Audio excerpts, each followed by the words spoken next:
मोनिका की शादी हुई लगभग 3 साल के आसपास बीत चुका था। कोई संतान नहीं हुई थी। घर वाले यही सोच रहे थे कि अब संतान हो जानी चाहिए क्योंकि लेट हो रहा है। लेकिन दोस्तों संतान ना होने का एक बड़ा कारण था, जिसकी जानकारी सिर्फ मोनिका को थी, किसी और को थी नहीं।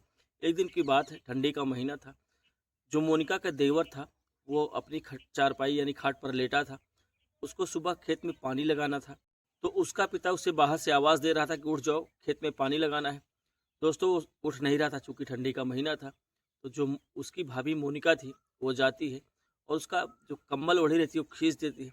दोस्तों जब वो कम्बल खींचती है तो जो नज़ारा देखती है वो दंग रह जाती है। दरअसल वो लड़का चारपाई पर लेटा था और कच्छे बनियान पर लेटा था, कोई और कपड़ा बदन पर था नहीं। दोस्तों शरीर में उसके पूरी तरीके से उत्तेजना भरी हुई थी। जब वो देखती है तो अपने आप को रोक नहीं पाती है और अब सोचने लगती है क्या इंसान का ऐसा भी होता है, इतना बड़ा भी होता है। दोस्तों अब यहीं से उसकी जो मंशा होती है उसके प्रति बदलने लगती है और आगे चल कर के जो होता है सुन कर के आप दंग रह जाएंगे। आइए पूरी घटना में जानने का प्रयास करते हैं। उससे पहले जो नए दर्शक हैं जिन्होंने चैनल को सब्सक्राइब नहीं किया, चैनल को सब्सक्राइब कर लीजिए। वीडियो कौन से शहर से देख रहे हैं ये भी कमेंट करके बताइएगा। पिछली वीडियो पर जिन्होंने कमेंट किया था उनकी लिस्ट हमारे पास है। वीडियो के आखिरी में आप सभी का प्यारा सा नाम अवश्य लूँगा, तो देर न करते हुए चलिए कहानी की शुरुआत करते हैं। नमस्कार, प्रणाम, मैं कमलेश तिवारी। आज आपके लिए जो सच्ची घटना लेकर के आया हूँ, ये घटना उत्तर प्रदेश का जिला श्रावस्ती यहीं के एक छोटे से गांव की घटना है। यहीं पर रहने वाला एक व्यक्ति जिसका नाम अभिषेक था। अभिषेक दो भाई था। एक छोटा भाई जिसका नाम विवेक था। विवेक कक्षा 12 का छात्र था। अभिषेक की पत्नी जिनका नाम मोनिका था। मोनिका की शादी हुई 3 साल के आसपास का वक्त बीत चुका था। दोस्तों इस 3 साल में कोई संतान नहीं हुई। जो अभिषेक था वो बाहर नौकरी करता था। पति पत्नी के बीच अक्सर समय मिल जाता था, लेकिन जितना चाहिए उतना नहीं मिलता था। 6 महीने में एक बार शहर से गाँव आता, तो महीना 15 दिन रुकता, उसके बाद फिर वापस चला जाता। दोस्तों बच्चा ना होने की वजह से जो अभिषेक की माँ थी और पिताजी थे वो उम्मीद तोड़ चुके थे। बार बार बहू से कहते थे अब पोता खिलाने की हमारी उम्र हो गई है और पोता जल्दी से हमें दे दो, लेकिन दोस्तों पोता आ नहीं रहा था। एक दिन की बात है, ठंडी का महीना था। अभिषेक का पिता सुबह सुबह जोर जोर से आवाज़ लगाने लगता है अपने छोटे बेटे विवेक को। कहता है विवेक विवेक जल्दी उठो, खेत में पानी लगाना है। दोस्तों ठंडी का महीना था, कंबल ओढ़े लेटा था और बदन पर कुछ ही कपड़े थे, कच्छा बनियान में लेटा था। और उसकी जो भाभी मोनिका होती है, जब बाहर से आवाज़ सुनती है तो उसको जा कर के उठाने का प्रयास करती है और कहती है कि बाबूजी बाहर आवाज़ लगा रहे हैं, खेत में पानी लगाना है। वो उठ नहीं रहा होता है, तभी वो अचानक से झट से उसका कंबल खींच देती है। और जब कंबल खींचती है तो दोस्तों जो नज़ारा देखती है वो दंग रह जाती है। वो नज़ारा देख करके कहीं न कहीं उसके मन में ये ख्याल चलने लगते हैं कि कहीं न कहीं उसके पति से तो ये बेहतर है। यहीं से जो मोनिका थी उसके दिमाग पूरी तरीके से घूम जाते हैं।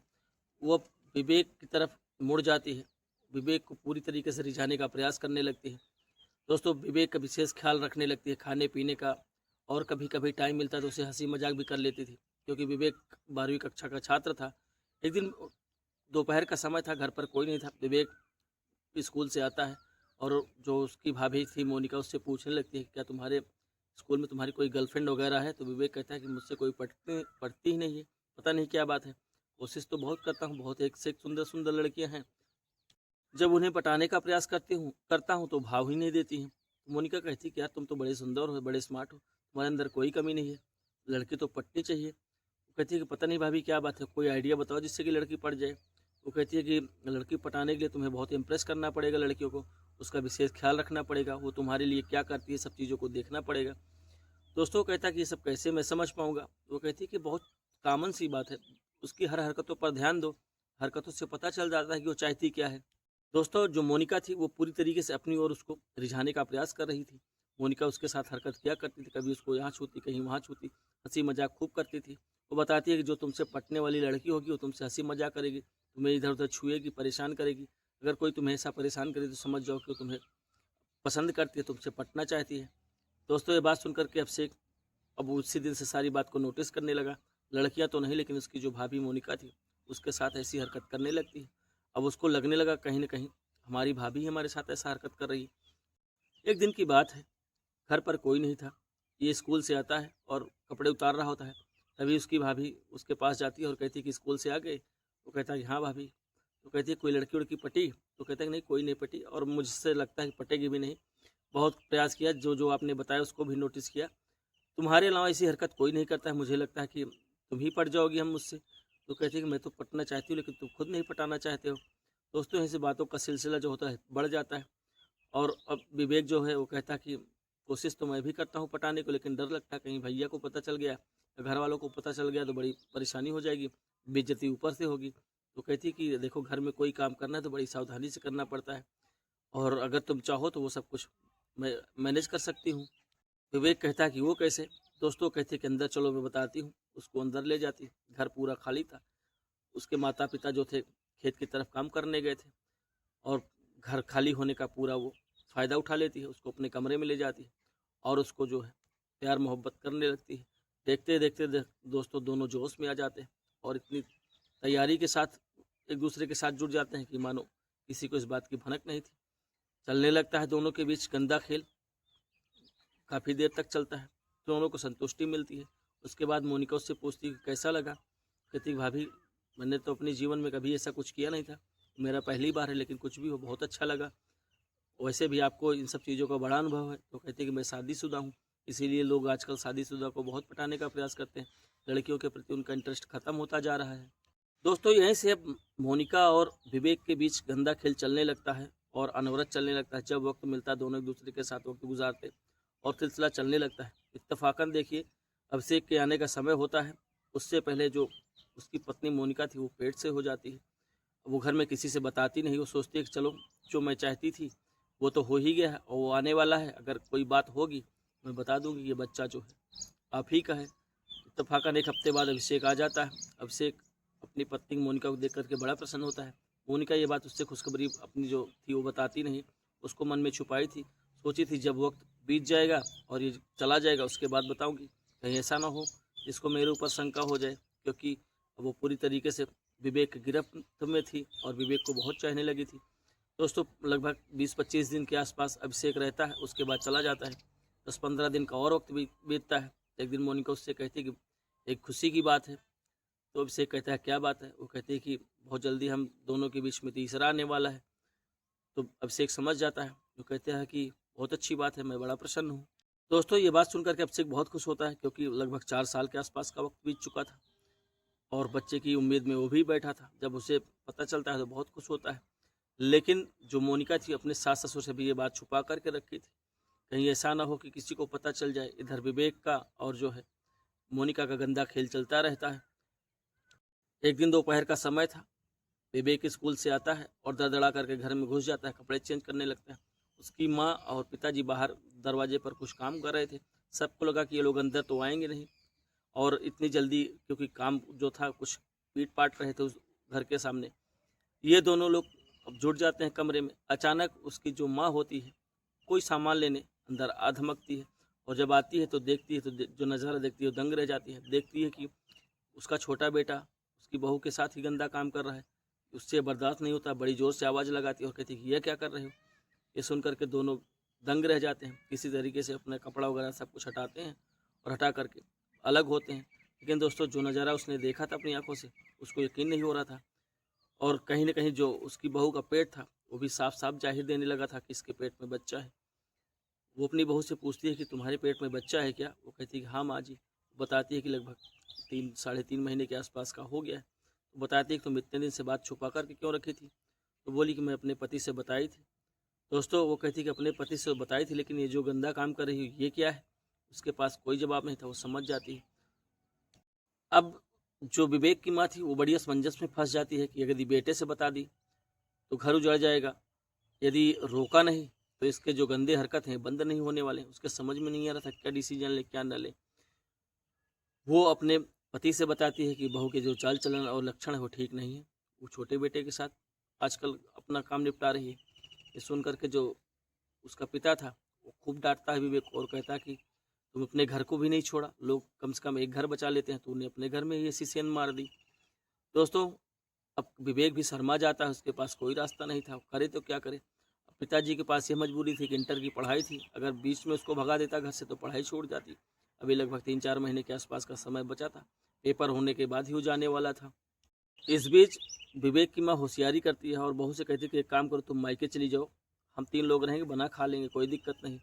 उसको मायके भेज देती है और घर पर 3 लोग रहने लगते हैं। लेकिन जो मोनिका और विवेक का मिलन था वो दोनों अलग होने के बाद दोनों एक दूसरे के लिए तड़प रहे होते हैं। विवेक बार उससे फ़ोन पर बात करता और कहता कि मैं मिलने आ रहा हूँ। दोस्तों विवेक स्कूल जाने के बहाने बंक मारता और पहुँच जाता भाभी के घर। दोनों का प्रेम मिलन चलने लगता है। किसी को कानो खान खबर नहीं थी, पेट में बच्चा होने के बावजूद भी ऐसी हरकत कर रही होती है। एक दिन वहाँ पर ऐसी ही गंदा काम कर रही होती है तो जो अभिषेक का साला होता है वो देख लेता है और अपनी बहन को खूब डांटता है और कहता है कि तुम ऐसी स्थिति में ऐसा गंदा काम कर रही हो, वो भी अपने घर में, तुम्हें थोड़ा सा भी शर्म नहीं आई। दोस्तों वो अपनी माँ से बताती है, उसकी माँ बहुत डांटती है, उसको बहुत समझाती है और विवेक को हिदायत देती है कि आज के बाद मेरे घर दिखना नहीं तो हमसे बुरा कोई नहीं होगा। दोस्तों विवेक पूरी तरीके से पागल हो जाता है, सोचता है कि यार ये लोग तो मुझे मार ही डालेंगे। विवेक उसके बिना रह नहीं पाता था। पूरी तरीके से विवेक उसके लिए पागल हो चुका था। विवेक को ही लगता था कि जो मोनिका उसके लिए है, उसके अलावा उसके ना माँ है ना बाप है। दोस्तों सब कुछ भूल जाता है, बंदिशें चारों तरफ से लग जाती है। जो उसकी सास थी अभिषेक की, विवेक की माँ को फ़ोन करके बताती है, कहती है कि तुम्हारा छोटा बेटा आता है और इसको समझा लो यहाँ ना आए। ये सुन करके उसकी माँ फिर विवेक को डांटती है और कहती कि तुम्हारे चक्कर की वजह से मैंने उसको वहाँ भेजा और तुम्हारी आदत अभी भी नहीं सुधरी। दोस्तों जो विवेक की आदत गड़बड़ हुई थी उसमें कहीं ना कहीं मोनिका का पूरा हाथ था। शायद मोनिका ने उसे इतना बढ़ाया नहीं होता, उसकी हिम्मत नहीं पड़ती, क्योंकि वो कभी इन सब चीज़ों में फंसा नहीं था। लेकिन अब करता क्या करता, कोई रास्ता नहीं था। विवेक पूरी तरीके से मेंटली डिस्टर्ब हो गया था। उसको ये लग रहा था कि पढ़ाई लिखाई छोड़ दूँ, पढ़ने लिखने में बिल्कुल मन नहीं लगता था। धीरे धीरे करके डिलीवरी का समय हो जाता है। मोनिका विवेक को समझाती है कि देखो अब बच्चा बड़ा हो रहा है पेट में, इस स्थिति में हम ऐसा गलत नहीं कर सकते हैं और कुछ दिन इंतज़ार करो, उसके बाद हम फिर से मिलेंगे। जैसे हमारी स्थिति ठीक हो जाएगी, बच्चा आ जाएगा। विवेक कहता है कि चलो ठीक है, मिलेंगे हम बराबर, लेकिन जो चीज़ें होनी चाहिए वो नहीं होगी। वो कहती है कि नहीं मुझे तो यकीन नहीं हो रहा है। वो कहता है नहीं यकीन करो, ऐसा कुछ नहीं होगा। दोस्तों उसे पूरी तरीके से विश्वास दिलाता है और विश्वास दिलाने के बाद उससे मिलने का जो प्रक्रिया था वो चालू रखता है। समय बीतता जाता है। अब जो मोनिका थी, कभी डॉक्टर के पास जाने के बहाने मिलती तो कहीं इधर मिलती, कभी उधर मिलती। एक दिन विवेक कहता है कि मैं आज तुम्हारे घर आ रहा हूँ, तो वो कहती घर मत आओ, ऐसा करो कि घर के बाहर हम मिल लेते हैं। उसके बाद दोस्तों विवेक पहुँच जाता है। शाम का समय होता है, ठंडी के महीने में जल्दी शाम हो जाती है। एकदम पूरी तरीके से अंधेरा छा गया था। जो मोनिका थी घर से फ्रेश होने के बहाने निकलती है और विवेक से मुलाकात करने लगती है। एक खेत होता है, उसी में दोनों लोग बैठ करके बातें कर रहे होते हैं। बातें करते करते विवेक पूरी तरीके से मूड में था। अब उसको मोनिका मना कर रही होती है, लेकिन विवेक मानता नहीं, उसके साथ संबंध बनाने लगता है। दोस्तों उसके साथ इतना जोरदार तरीके से संबंध बनाता है कि उसको पीड़ा होने लगती है और वो बर्दाश्त नहीं कर पाती है, चीखने चिल्लाने लगती है। दोस्तों किसी तरीके से वो घर जाती है। विवेक डर के मारे वापस आ जाता है। विवेक अपने घर में बताया था कि आज मैं दोस्त के यहाँ जा रहा हूँ, उसके यहाँ बर्थडे है, लेट में आऊँगा, खा पी करके आऊँगा, आप घर पर आप लोग खा पी करके सो जाइएगा। माँ को लगा कि वो बर्थडे में गया और इधर ये कुछ और कर रहा होता है। दोस्तों मोनिका अपने घर पहुँचती है, अपनी माँ से कहती है मेरी बहुत तबीयत ख़राब है, मुझे बहुत दर्द हो रहा है। उसको कुछ और दिक्कतें हो गई थी। उसकी माँ अनन फन एम्बुलेंस बुलाती है और एम्बुलेंस बुला करके सामुदायिक स्वास्थ्य केंद्र ले जाती है। वहाँ पर दिखाती है तो दोस्तों जो वहाँ की जो लेडीज़ डॉक्टर होती हैं वो देखती हैं तो कहती हैं कि इसका जो बच्चा है वो ख़राब हो गया है। ये सुन करके उसकी माँ दंग रह जाती है, कहती है कि अभी तो तुम नींद सूख गई थी अच्छा खासा, इतनी देर में तुम्हारे साथ क्या हो गया। उसको पूरी तरीके से शंका हो गई थी कहीं हो ना हो विवेक आया था।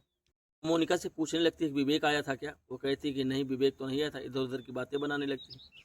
दोस्तों जब उसके ऊपर जोर दबाव पड़ता है तो सारी बात को कबूल देती है। अब उसकी माँ फ़ोन करती है विवेक के घर और कहती है कि तुम्हारे बेटे की वजह से मेरे घर में आने वाली खुशियाँ ख़त्म हो गई। ये सुनकर के उसकी माँ दंग रह जाती है, कहती क्या हुआ, सारी बात बताती है। दोस्तों उसके विवेक के जो माँ बाप होते हैं विवेक को ढूंढना शुरू कर देते हैं, क्योंकि मोनिका ने फ़ोन से सारी बात उसको बता दी थी। विवेक घर से गायब हो चुका था, विवेक शहर भाग गया था। विवेक जब मिले तो कोई बात हो। दोस्तों ये बात अभिषेक को पता चलती है। बेचारा सर पर हाथ रख के रोने लगता है, कहता है कि जो खुशियाँ आने वाली थी आने से पहले चली गई। लेकिन उसकी करतूत का पता नहीं था। तो उसकी माँ उससे कहती कि एक काम करो बेटा तुम घर आ जाओ। अभिषेक शहर से घर आता है। घर आने के बाद किसी तरीके से 1 हफ्ते 10 दिन का समय बीतता है। जब मोनिका पूरी तरीके से ठीक ठाक होने लगती है तो उसकी माँ और उसकी सास और मोनिका सब लोग साथ में एक जगह बैठते हैं। अभिषेक भी बैठता है। तो दोनों मिलकर के जो कहानी बताते हैं दोस्तों, अभिषेक सन्न रह जाता है। उसको अपनी पत्नी पर भरोसा नहीं हो रहा था कि जिसको मैंने इतना चाहा उसने ही मेरे साथ ऐसा कर दिया। दोस्तों अभिषेक के पास कोई रास्ता नहीं था, या तो उसे स्वीकार करे या तो उसे छोड़ दे। स्वीकार करने के अलावा कोई रास्ता नहीं था। यदि छोड़ भी देता है तो दूसरा ब्याह इतना आसानी से होता नहीं, क्योंकि बहुत सारी दिक्कतें थी। इस तरीके से अभिषेक उसको स्वीकार तो कर लेता है, क्योंकि मोनिका जो थी अपनी गलती का एहसास करती है और गलती मानती, कहती कि देखो जो बच्चा था वो उसी का था और तुमसे बच्चा हो नहीं रहा था, जिसके चलते हमने ऐसा कदम उठाया। मैं सोची कि घर का आदमी है, अगर ऐसी कोई दिक्कतें हो रही है तो घर का आदमी है, अगर घर का बच्चा घर में रहे तो क्या दिक्कत है, इसी वजह से हमने ऐसा कदम उठा लिया। दोस्तों जब ये बात सुनते हैं उसके माँ बाप तो विषन्न रह जाते हैं कि अब से के अंदर भी कमी है। दोस्तों किसी तरीके से पूरे परिवार को समझाया बुझाया जाता है, लेकिन जो चोट लगी थी वो इतनी जल्दी से सूखने वाली तो थी नहीं। फिर भी किसी तरीके से सब लोग एक दूसरे को समझाते बुझाते हैं और जो घटना हो गई थी उसको भूलने का प्रयास करते हैं। दोस्तों समाज में बहुत सारी ऐसी घटनाएं हो जाती हैं, बहुत सारी ऐसी महिलाएं हैं जिनके पति भी होते हैं, प्रेमी भी होते हैं, 1 2 3 4 5 होते हैं। उनकी आदत ही ऐसी होती है कि सिर्फ उनको एंजॉय करना, इंटरटेनमेंट करना, किसी से जो है रिश्ते निभाना नहीं होता है। तो आज की कहानी बस इतना ही। वीडियो कैसी लगी कमेंट करके ज़रूर बताइएगा। लेकिन जाने से पहले जिन्होंने पिछली वीडियो पर कमेंट किया था 2 मिनट उनका प्यारा सा नाम लेना चाहूँगा। राम प्रताप, दिलीप राजपूत खंडवा से, अफसर अली, संदीप कुमार, महेंद्र सिंह, बोलाई दास, PN तिवारी जी बलिया उत्तर प्रदेश से, अमित कलोटरा, राजू पासवान, रुद्र प्रताप नारायण तिवारी महोबा उत्तर प्रदेश से, शिम्बू चौधरी, सुधांशु, अरशद आलम, शिवम गुप्ता। आप सभी ने वीडियो पर इतना प्रेम और स्नेह दिया, ऐसे प्रेम और स्नेह बनाए रहें। कल मिलूंगा एक नई कहानी के साथ। आज की कहानी बस इतना ही। धन्यवाद, नमस्कार।